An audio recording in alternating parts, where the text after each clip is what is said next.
Oi, pessoal, Liliane Rocha, nutricionista falando. Hoje a gente começa o podcast Infância Nutrida e eu já começo com uma pessoa maravilhosa como convidada, que é a Mariana Cata Preta, nutricionista. É um prazer estar aqui com você e abrir esse projeto maravilhoso que eu já tinha no meu coração há um bom tempo, mas que você faz parte, né? A gente vai falar sobre isso depois, mas quero te dar as boas-vindas e quero que você fale, né, sobre o seu trabalho, sobre tudo que você vem desenvolvendo com as crianças e que eu tenho visto, tenho acompanhado e está sendo muito bom. Bom, Liliane, eu quero te agradecer o convite, fico muito honrada de iniciar, né, esse projeto com você, dar esse pontapé inicial. Eu acho que é muito importante a gente falar um pouco sobre isso e deixar isso claro, né, e falar sobre a infância e mudar as novas gerações, né. Isso. Bom, como você me apresentou, me chamo Mariana Cata Preta, eu sou nutricionista formada há 21 anos e a minha história começa em 2019, quando meu pai, ele sofre, né, ele tem um diagnóstico já feito de uma doença autoimune e ele é internado. Eu, durante muitos anos da minha vida, fui nutricionista de UTI adulto e depois disso eu fui fazer mestrado, doutorado, pós-doutorado e fui para docência. E na docência eu tomei a decisão de ficar só na docência porque eu tinha entendido que na docência eu conseguiria impactar mais vidas. E em 2019, o meu pai é internado e ele fica 60 dias internado entre quarto e UTI e ele falece no dia 30 de abril. E nesse período que meu pai ficou na UTI, eu percebi que o que eu tinha imaginado lá atrás, que era eu ia para a docência porque eu ia formar pessoas que iam impactar mais vidas, o impacto nessa vida não estava chegando na ponta. E eu falei, cara, eu preciso voltar para assistência. Vivi o luto da morte do meu pai e em 2020 a gente começou a pandemia. E aí eu fui para o hospital de campanha porque era o que eu sabia fazer. A UTI era o que eu sabia fazer. Uau! Fiquei 2 meses no hospital de campanha do Maracanã, mas eu vi que a UTI já não era mais o meu lugar. Eu falei, cara, eu já tô velha pra UTI, assim, eu não aguento mais. Eu briguei com todo mundo em todos os plantões. Eu escrevi um livro sobre isso, enfim. Quando eu saí do hospital de campanha, enfim, no meados ali de 2020, falei, cara, o que eu vou fazer da minha vida? E aí eu comecei a estudar sobre neurodiversidade. E no final de 2020, quando a gente estava achando ali que a coisa estava começando a melhorar, né, eu pensei, cara, vou tentar ir para um consultório, enfim, né, eu tentei ainda algumas outras coisas, eu nunca pensei em consultório por eu não ser uma mulher magra, por eu ser uma mulher gorda, e eu não estava disposta a estar no meu consultório e ouvir piadas gordofóbicas. A gente ouve muito isso, né? Então eu não estava disposta. E aí, enfim, a pandemia estava ali ainda, né? No final de 2020, a gente achando que a coisa ia melhorar, e 2021 veio e avassalou todo mundo, né? Enfim. Mas efetivamente eu abri um consultório, uma sublocação de uma sala, e aí eu fui, né, começando a trabalhar com as crianças neurodivergentes. No primeiro momento eu não trabalhava com seletividade, mas o meu marido tem uma função muito grande nisso, porque ele é economista, além de chefe de cozinha, e na terceira recusa que eu fiz ao telefone de atender um paciente seletivo, ele olhou pra mim e falou, você já perdeu X% da sua renda só com essa terceira negativa. Eu acho que você precisa estudar sobre isso. E eu falei, eu não quero, eu não tô afim, eu já mudei completamente, eu já saí da UTI adulto pra crianças neurodivergentes, eu não quero estudar mais. Ele falou, Mariana, abre o coração. Bom, e aí é um caminho sem volta, né? A Ed Carla Almeida, que é uma grande referência dentro da terapia alimentar, ela me mostrou um caminho incrível e hoje eu tenho 3 consultórios, na verdade 4, mas um eu só gerencio, eu não tô lá, não tenho agenda lá, mas eu tenho 3 consultórios, eu não tenho mais horário na unidade de Niterói, eu não tenho mais horário na unidade de Botafogo para acompanhamento de terapia. E na Barra, aqui eu não faço atendimento de terapia, eu só faço avaliação. Então hoje eu tenho uma equipe com 5 nutricionistas, a gente totaliza aí quase 100 pacientes sendo atendidos e acompanhados pela equipe toda.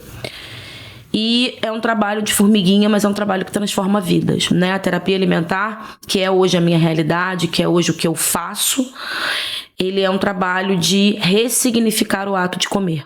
Sim. As crianças têm chegado pra gente com muitas questões alimentares, com um comportamento alimentar muito distorcido, e a gente tem como objetivo principal, nesse acompanhamento de terapia alimentar, ressignificar o ato de comer. Então, é um dia, né, eu brinco que eu não tenho muita rotina, porque cada dia é uma novidade, porque trabalhar com criança é isso, mas é uma rotina, entre aspas, maravilhosa, e é cansativo muito. Tem dias que eu saio muito cansada, porque eu fico ali, né, brincando efetivamente com as crianças. Ah, mas você só fica brincando. Não, existe, obviamente, um raciocínio clínico por trás do brincar. Sei. Mas a gente consegue ali ressignificar e dar alta para esses pacientes, enfim. E é muito gratificante receber uma mensagem de WhatsApp de uma mãe, de um pai, dizendo que foi a primeira vez, por exemplo, que o filho conseguiu sentar à mesa, que eles conseguiram ter uma refeição em paz. Então, isso é muito significativo. E isso não impacta só na criança, né? Impacta na família, né? A família que às vezes não consegue sair com a criança, não come nada na rua. Exatamente. Né? E ela tem que se programar e tem toda uma rotina que modifica. Exatamente. Né? Eu digo que a seletividade, ela não é isolada, né? A seletividade, ela tem, ou a dificuldade alimentar, enfim, ou o transtorno alimentar, ela tem um impacto na família. Sim. Então, quando eu consigo devolver a essa família a possibilidade dela, por exemplo, ir viajar e não precisar levar a air fryer, porque isso já aconteceu. Eu tive um paciente que está em acompanhamento ainda, e eu me lembro muito do relato dessa mãe. Ela falou para mim: quando a gente viaja, eu preciso levar air fryer, eu preciso levar pão congelado. Então, eu dar essa liberdade para essa família, dela poder viajar e não precisar levar a air fryer para fazer a batata da criança no quarto do hotel, e dele poder conseguir comer numa praça de alimentação de um shopping, ou até num restaurante de hotel, né, num buffet self-service, onde existe muitos estímulos. Isso é muito além da nutrição biológica. Sim. Né? A gente, enquanto profissional de saúde, a gente tem uma formação muito biológica. E a gente precisa entender que o indivíduo é um ser biopsicossocial e cultural. É isso aí. Então, quando eu consigo devolver para essa mãe, né, e ela me manda um vídeo, por exemplo, da criança comendo numa praça de alimentação uma carne de chapa, por exemplo, né, que era uma coisa que a criança não comia, numa praça de alimentação que tem um monte de estímulo, que tem um monte de barulho, e ele tá ali conseguindo comer, a mãe sem se preocupar em ter que levar aquela comida para... Isso é gratificante demais. Sim. É muito além da composição nutricional. Eu digo sempre o seguinte: a composição nutricional não pode ser mais importante do que a relação com os alimentos.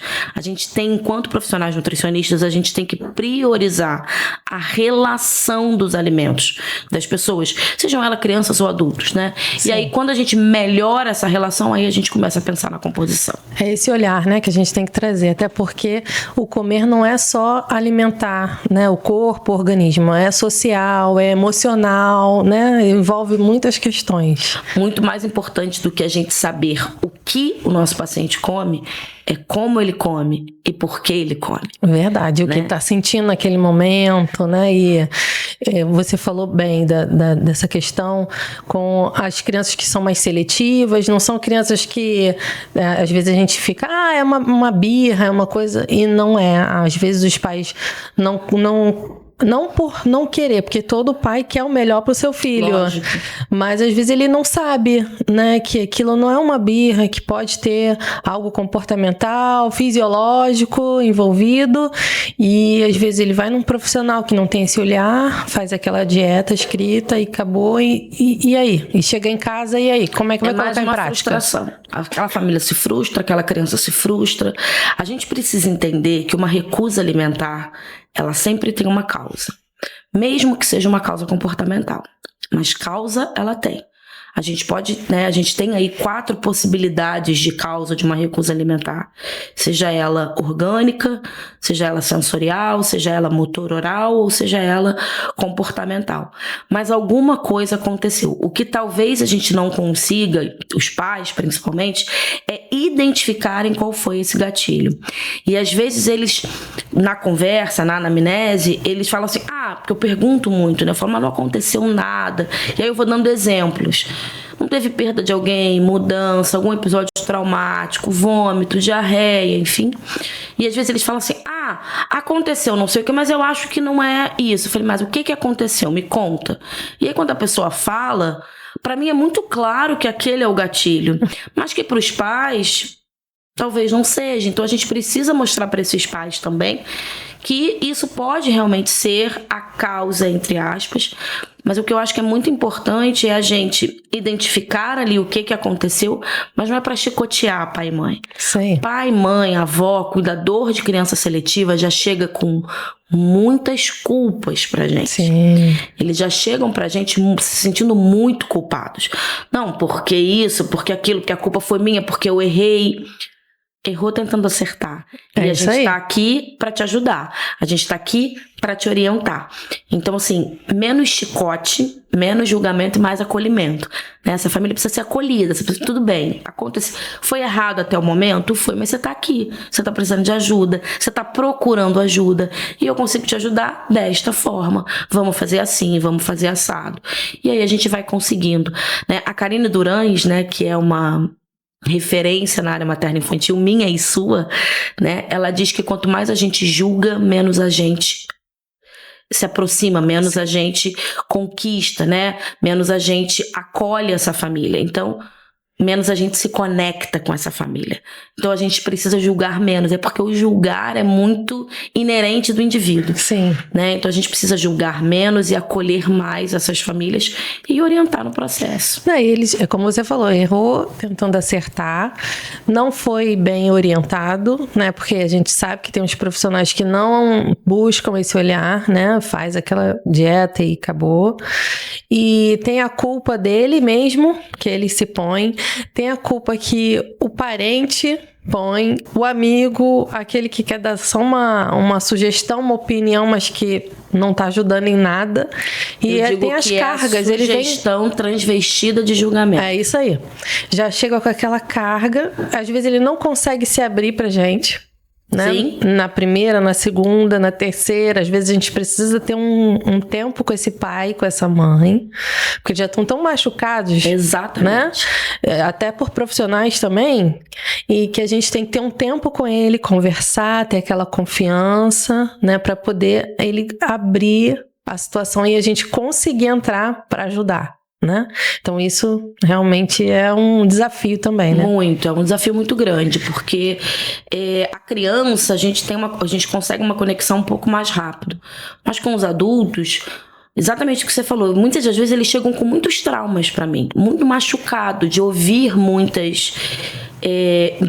de ser muito julgado por muitos profissionais. Então, eles já chegam pra gente com uma certa dificuldade, o que é real, o que é lícito, né? Então, assim, eu sempre, quando recebo os pais no meu consultório, eu falo pra eles, olha só, eu não tô aqui pra te julgar.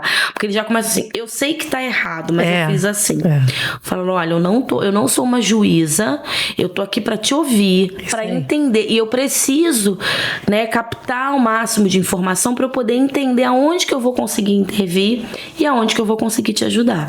Né? Então é muito importante que a gente invista tempo na anamnese, né? E fique ali investindo tempo, entenda.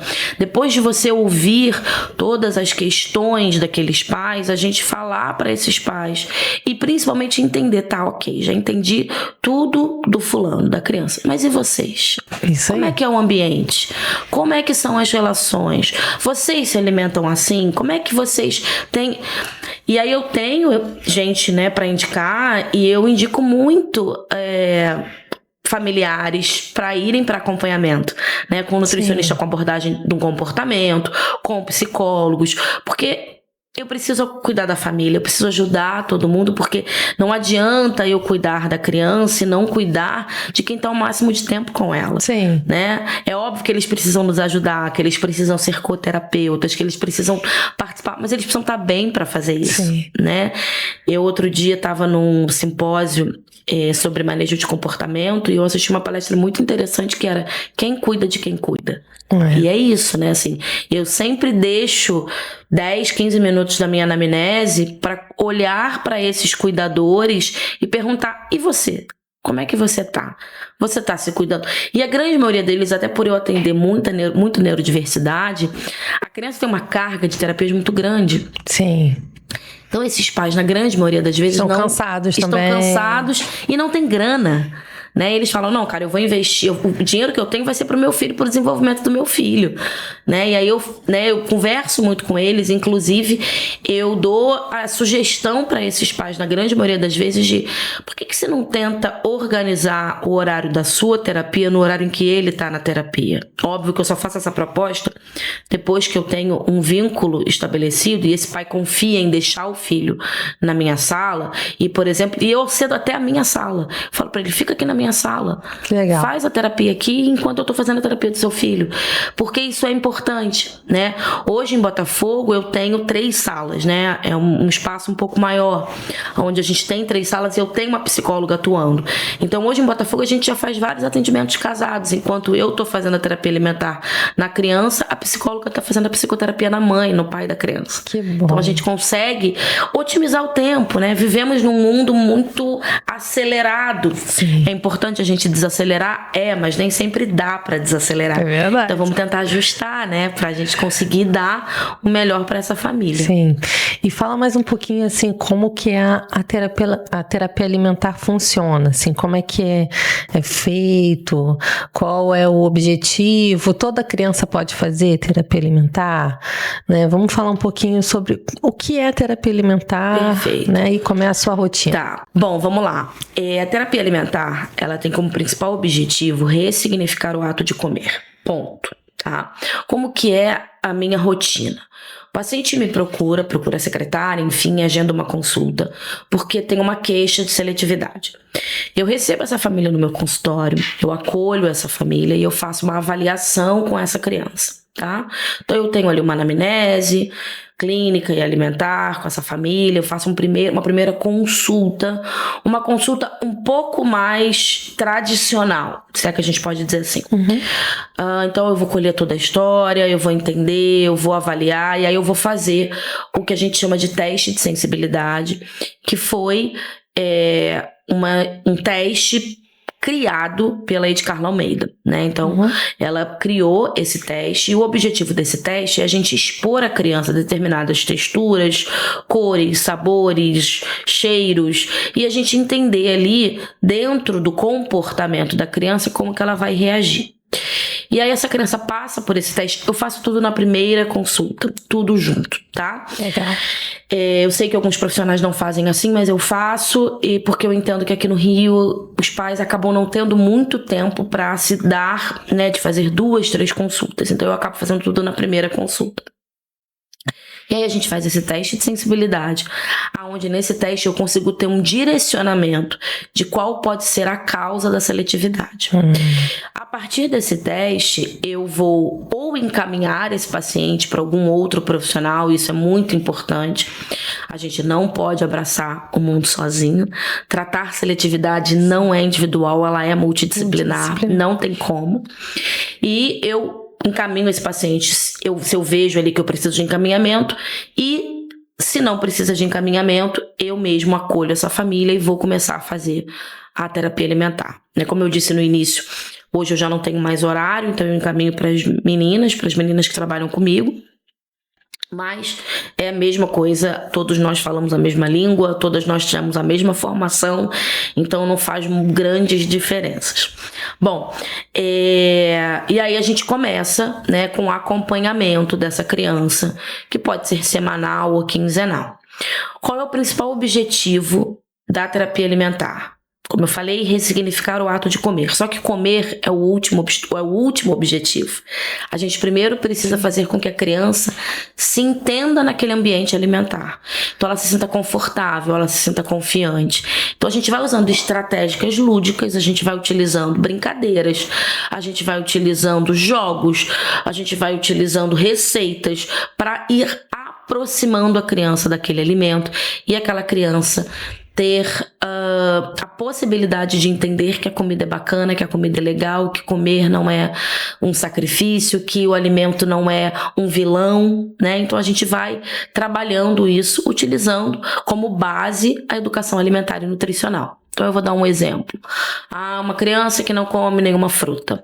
Então eu vou começar com essa criança com frutas mais neutras. Então eu começo, né, vamos imaginar que essa criança não tem nenhum padrão ali de textura, de cor, enfim. E aí eu vou começar com a maçã. Então eu começo com um suco de maçã, ou eu começo com a fruta, eu deixo a fruta ali sem a intenção de comer. Essas semanas, umas 3 semanas atrás, eu atendi uma criança que estava começando, e a gente começou justamente com a maçã. Eu já trouxe a maçã na primeira sessão, a gente chama de sessão, a gente não chama de consulta, porque ele comia 2 frutas, ele comia banana e ele comia uva. Eu falei, cara, eu vou trazer a maçã já in natura, porque ele já come fruta. Foi uma catástrofe. Ele nem chegou perto do biscoito, ele não quis saber, enfim, eu falei, opa, tá me sinalizando que ainda não tá pronto para fruta in natura. Então eu vou dar 2 passos para trás e vou começar com o suco. Então eu trouxe o suco clarificado, comprado no mercado, trouxe a garrafa de suco, e aí eu fiz uma atividade com ele, que eu até postei no Instagram, de colorir aquele suco. Então eu coloquei uma gotinha de corante comestível. Muito legal. Nos copinhos, e ficou escondido, ele não via qual era, ele tinha que tentar adivinhar qual era a cor. O menino ficou extremamente empolgado. Qual foi o meu objetivo ali? Tirar a preocupação do provar. Eu vou aproximar essa criança do suco numa brincadeira. E aí a gente foi e ele me surpreendeu. Ele tomou suco pra caramba. E é suco de maçã, é docinho, é isso, é aquilo. E aí depois, né, no vídeo do Instagram não dá pra ver, mas a gente fez um bolo com aquele suco de maçã e ele comeu o bolo. Legal. Né? Então, assim, é muito importante nesse processo a gente diluir a preocupação do comer. E o comer não é o objetivo final. O objetivo é ressignificar a alimentação. O comer vem como consequência.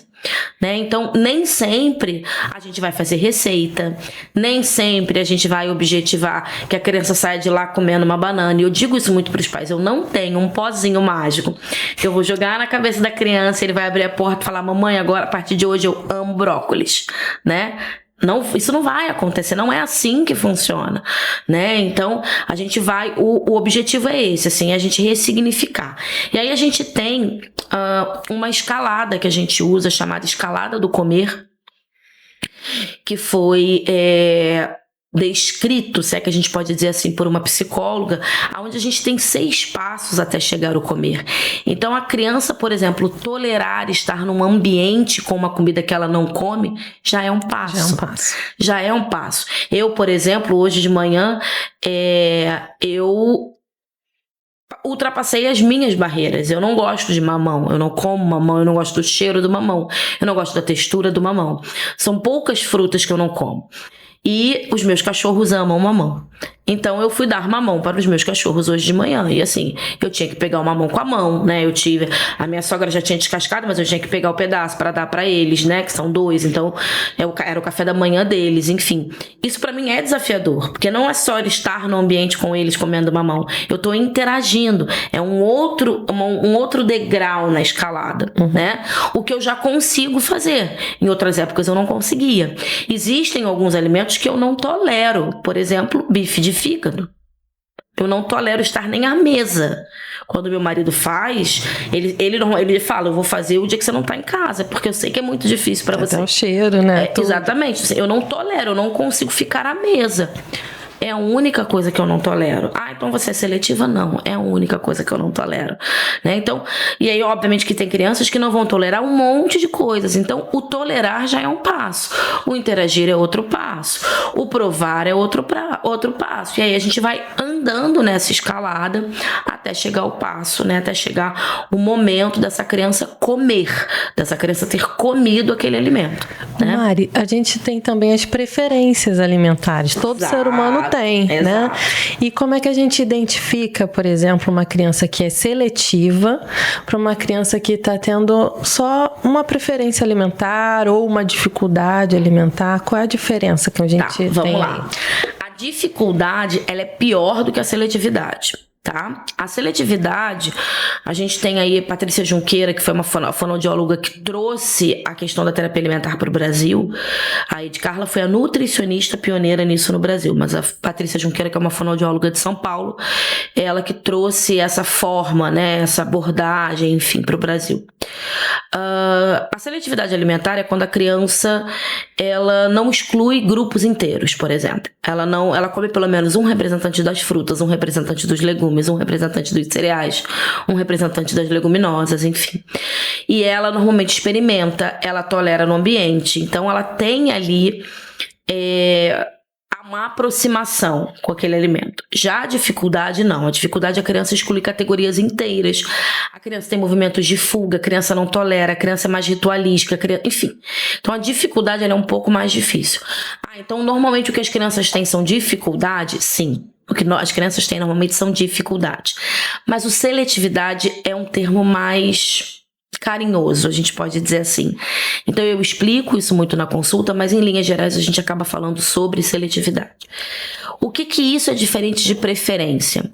Quando você entende, por exemplo, que é uma criança que come ali, sei lá 2 grupos de cereais, come arroz e macarrão, come feijão e grão de bico, come 2 proteínas, come 3 legumes, 2 frutas. Cara, ela não come, não adianta, ela não come nada verde.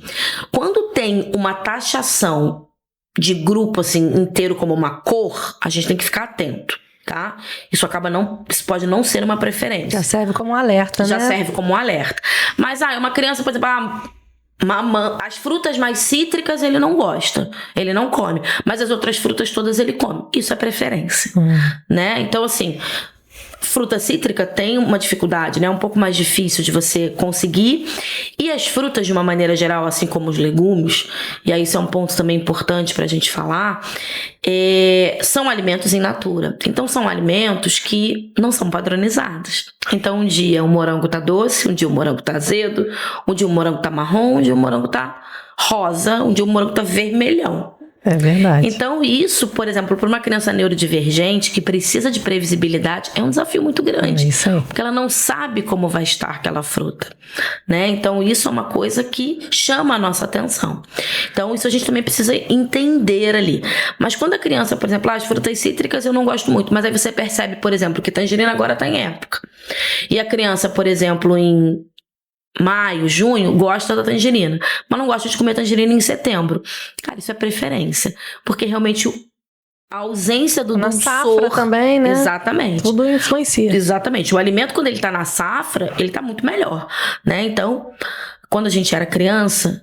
Quando eu era criança, pelo menos, eu me lembro, eu amo morango. E eu me lembro que eu falava pra minha mãe, eu quero morango. Ela dizia, não tá em época de morango.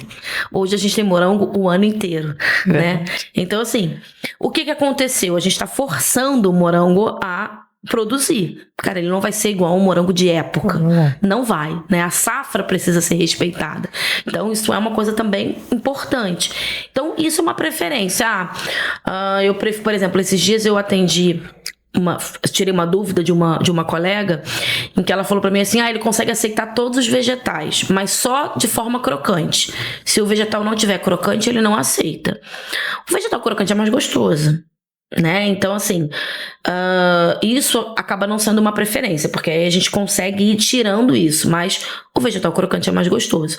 Mas, ele não gosta das frutas cítricas, ele não gosta muito de coisas muito cremosas. Você precisa entender ali a diferença, mas quando é uma preferência, é importante a gente respeitar essa preferência. Sim. Né?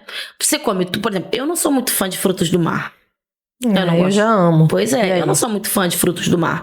Eu não deixo de comer, mas não vai ser nunca a minha escolha. Eu nunca vou chegar num restaurante e vou pedir um prato de camarão. Nunca vai ser a minha escolha ir a um restaurante de frutos do mar. Nunca vai ser a minha escolha, porque não é a minha preferência.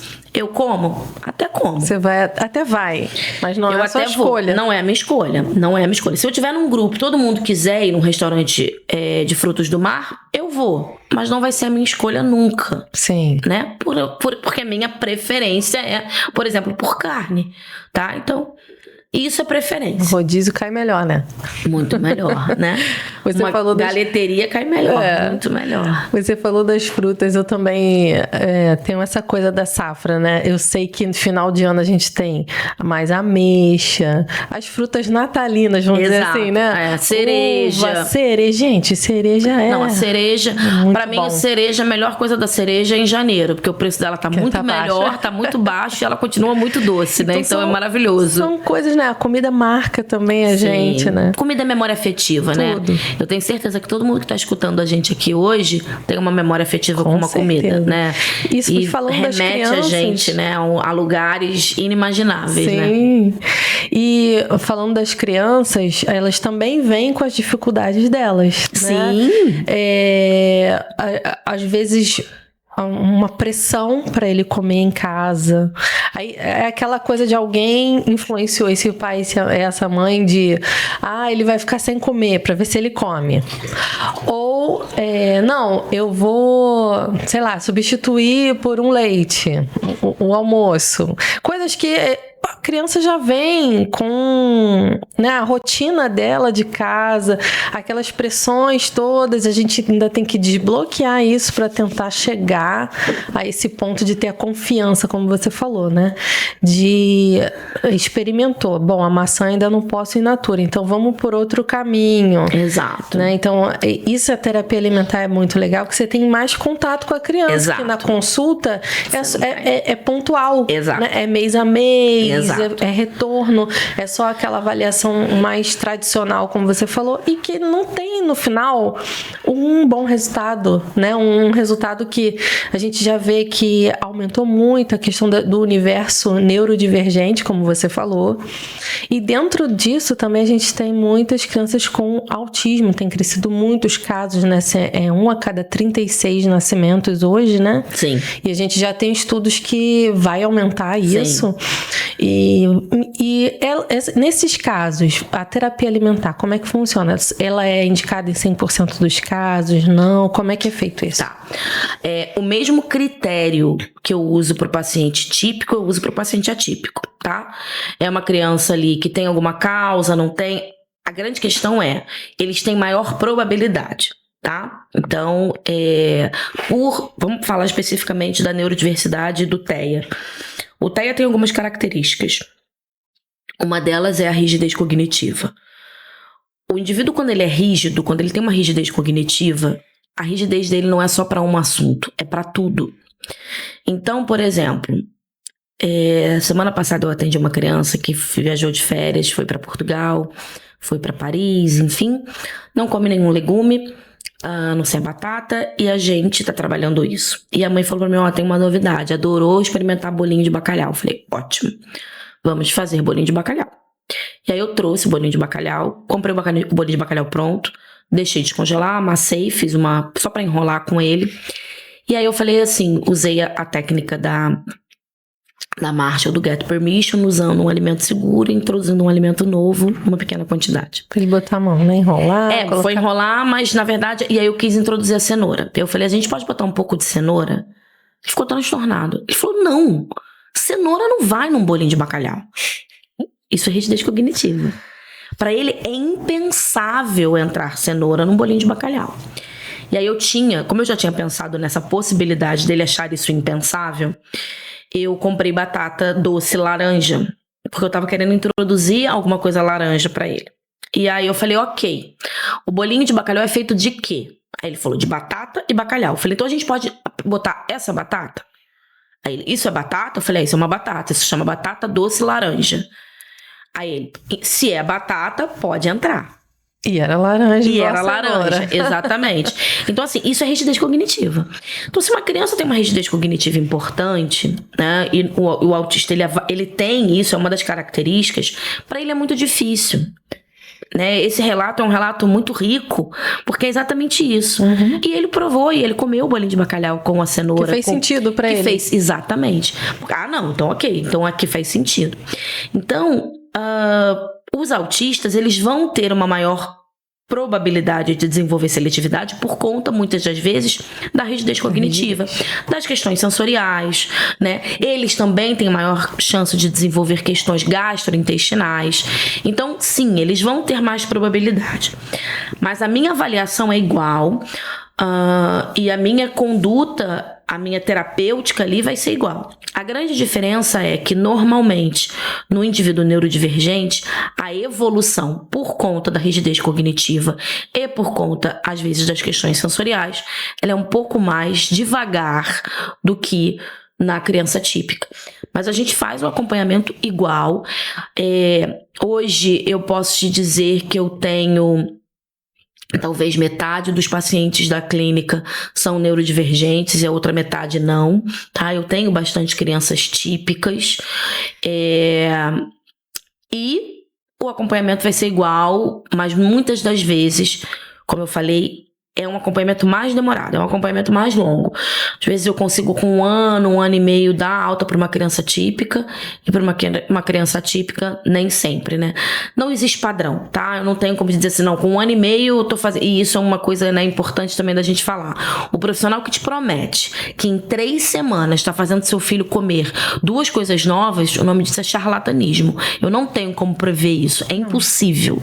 É impossível. Na verdade, é a criança que vai conduzir. Exatamente. A gente vai remando conforme ela está conduzindo ali. Como você falou, não aceitou dessa forma, eu fiz dessa forma. Fez sentido dessa forma, então vamos. Exato. Então o profissional tem que abrir realmente a mente para estar ali todo, tem que estar entregue. Entregue, inteiro, prestando atenção em todos os sinais, entendendo tudo que está acontecendo ali.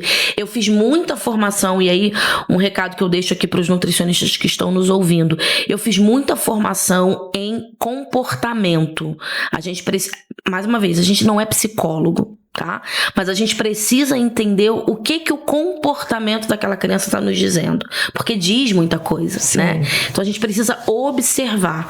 Ah, não, cara, olha só, ele recuou, então ele não tá pronto, deixa eu ir para outro lugar, deixa eu ir por outro caminho. E aí, por exemplo, puxando essa criança do suco de maçã, como ele ficou muito confortável e provou e tal, o que eu fiz na semana seguinte? Suco de maçã da fruta. Então eu levei a fruta, descascamos a fruta, fizemos o suco e ele tomou. Que legal, né? Então, assim... É mais um passo. Exatamente. Então, assim, mostra que ele não estava pronto naquele primeiro momento, mas que eu diluí a preocupação, que eu observei o comportamento e que eu consegui atuar. Então, a gente precisa, o nutricionista que vai trabalhar com terapia alimentar, enfim, a gente precisa olhar isso, né? Entender esse comportamento, entender o que isso está nos sinalizando, como que a gente pode ajudar esse indivíduo para que ele possa, né, seguir, se sentir confortável e seguir melhorando essa relação dele com os alimentos. Isso. E falando sobre os nutricionistas, né? Eu sei que você atua muito também, né? Não só com as crianças, mas com a formação de outros profissionais, né? Inclusive, né, no simpósio, que foi algo assim transformador para minha vida.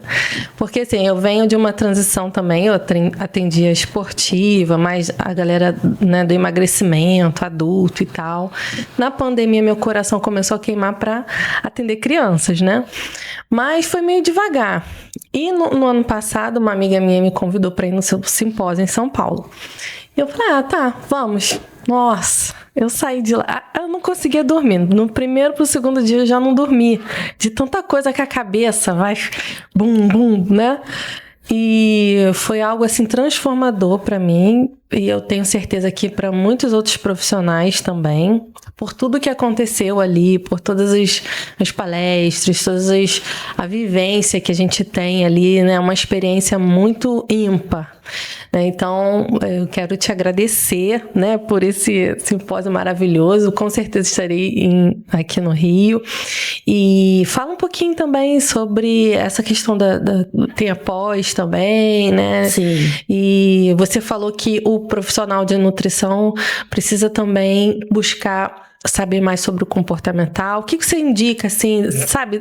Ser um pouquinho mais pontual pra galera começar a entender. Vamos lá. Primeiro, como eu falei no início, uma das coisas que me motiva é impactar vidas, né?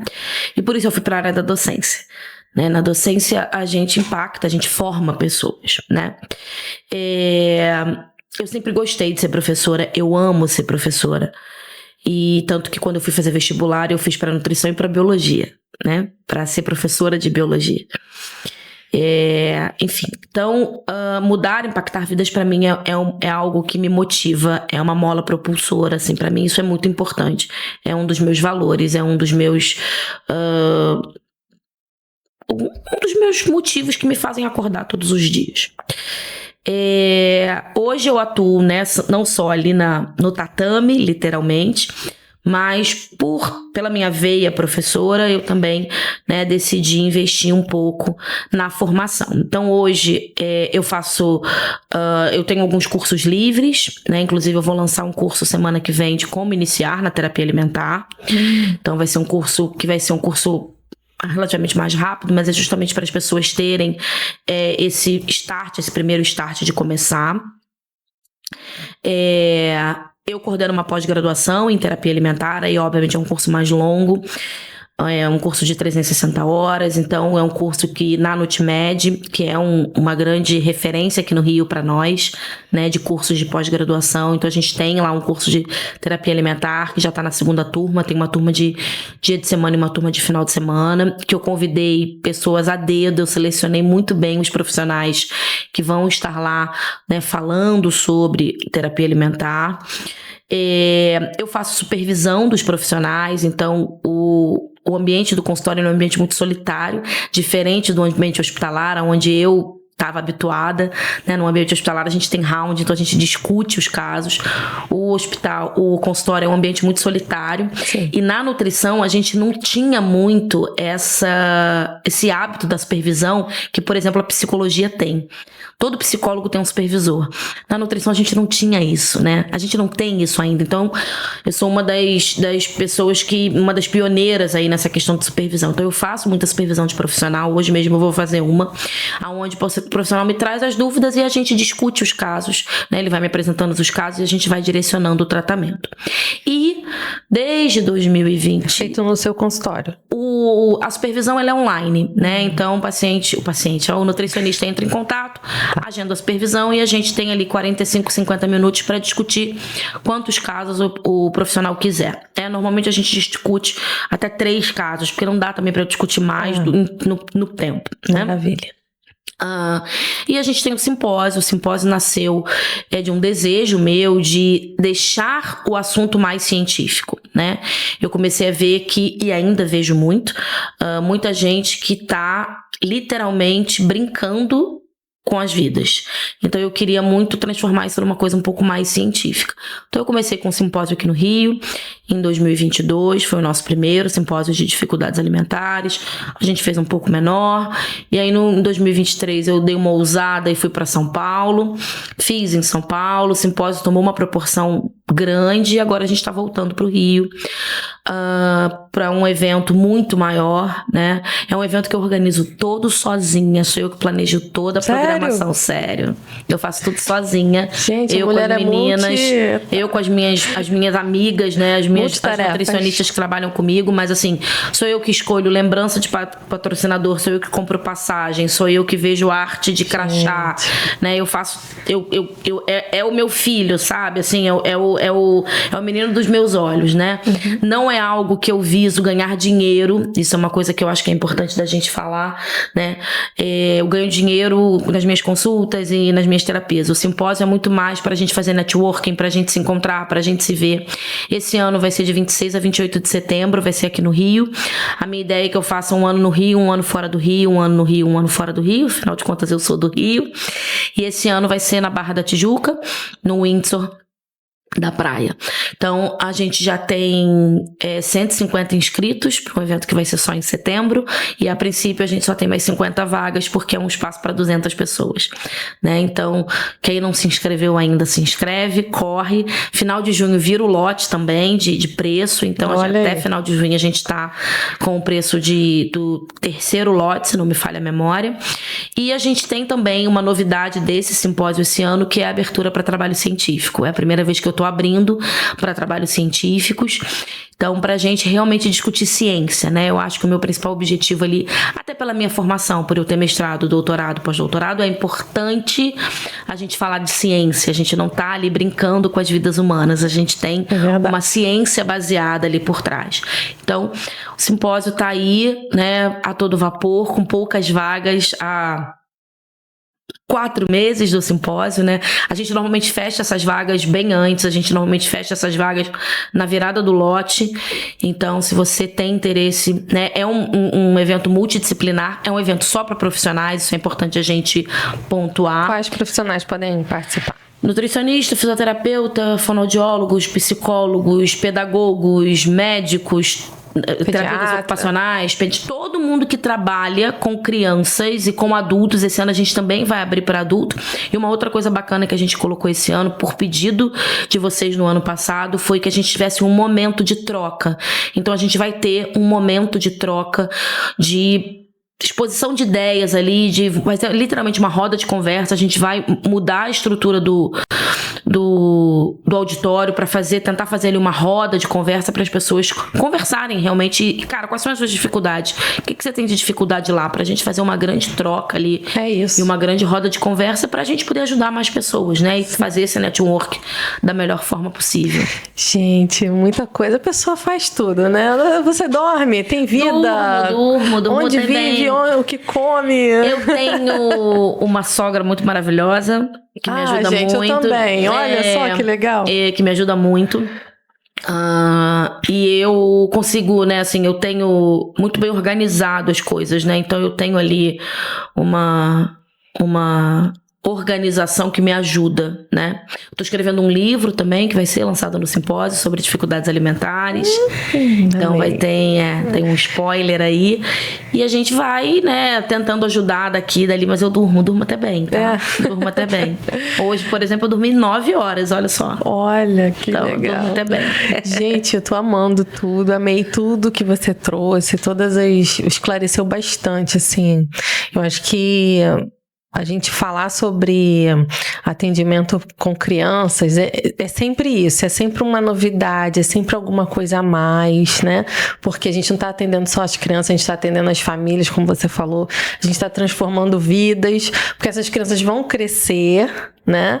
E aí, vai crescer, como é que vai ser? Vai comer o quê? Né? Exatamente. A gente fala muito de paladar infantil, acho que não existe isso. Eu odeio esse termo, eu também. Infantil. Então, eu odeio esse junto. termo. Porque ele reduz a criança. Eu odeio também o prato infantil de restaurante. Prato infantil de restaurante não tem que ser arroz, feijão, bife e batata frita. Não que a criança não possa comer isso, gente. Eu sou zero terrorismo nutricional. Muito pelo contrário. Sou, inclusive, criticada por isso. Mas prato infantil teria que ser o prato igual do cardápio em menor quantidade. Sim. Isso é um prato infantil. E não arroz, feijão, bife e batata frita. Né? E aí por isso que a gente fala em paladar infantil. Eu detesto paladar infantil, eu detesto chato pra comer.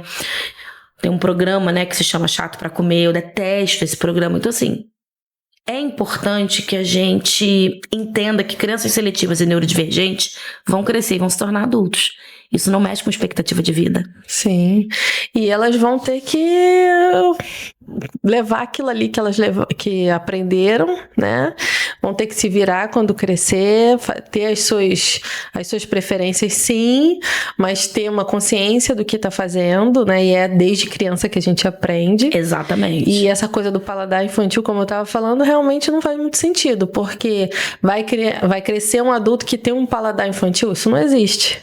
Né? Foi uma criança que não foi tratada como deveria. Exatamente. É isso. Uma criança que não foi dado a ela possibilidades dela conhecer os alimentos, dela experimentar, dela fazer, dela acontecer, dela explorar, enfim. Por N situações. Por N motivos, exatamente. Por N motivos. E para encerrar, eu queria que você deixasse uma mensagem, né, para essas famílias que ainda há esperança, né?